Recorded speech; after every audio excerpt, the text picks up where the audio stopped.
friends, Mrs. McBride here. Sorry that I'm not here today. I'm with my son at a hockey tournament in Buffalo, but don't worry, Mr. S is there and he's got everything under control.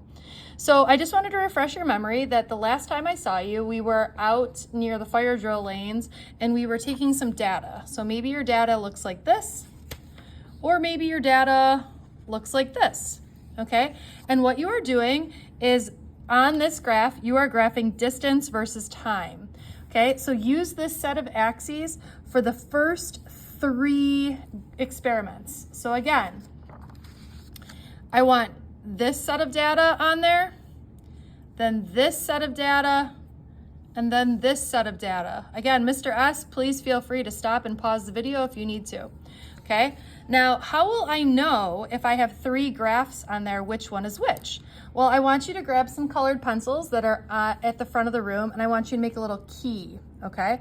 So maybe I will say like green is equal to my walking, and I'm gonna put a nice straight best fit line on there that's in green for the one that's walking. And maybe I'll have purple as my running. Okay, do you have to use the same colors as I do? Absolutely not. Okay, and maybe I'll have my orange, and this will be my backwards. Okay, now what should this look like when you're done? Again, you should have all the 3 sets of data on there, and it should look something like this. So you'll have different colored lines, okay? And again, yours should look very similar to this. If you're worried about what kind of line to put on there, then just wait and we'll do that on Monday, okay? Now when we're done with that, I want you to flip the page over to here, okay? And you're gonna use this axis to do the last 2 accelerated motions, okay? So again, what we're gonna do is we're gonna graph distance in meters and time in seconds. Okay, we're gonna use the same scale that we used on the first graph, where this is our 0, okay, and this is 1 and 2 and 3. Okay, hopefully you're getting the pattern. All right, and then on this side, we're gonna go 1, I can't write that way, 2, 3, 4, 5, okay, 6, you're gonna keep going. I don't know how many numbers you need to go up to. Okay, I think there was one group that was at 11. Okay, and if I need to do more over here, I'll keep going on the times.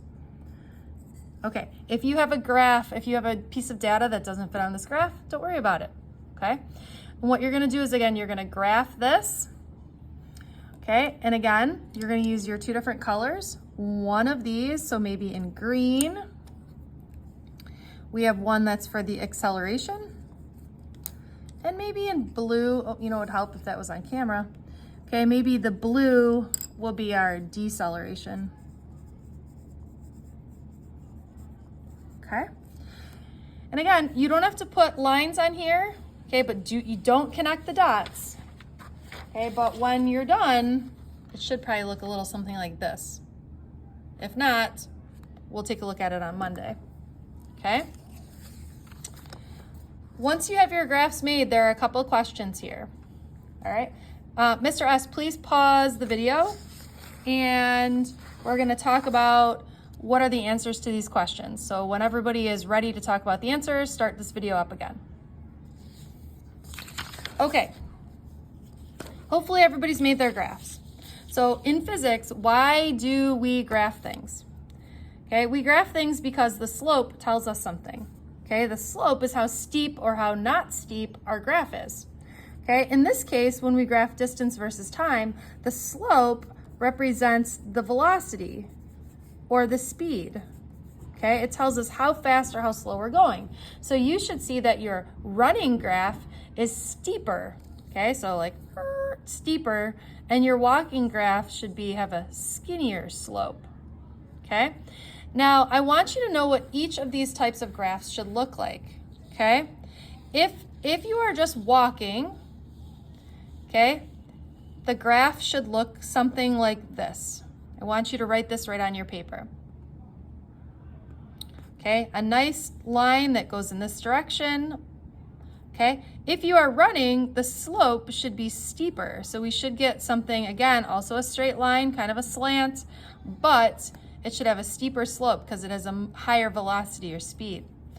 Okay, if you're walking backwards, you should get something that looks like this.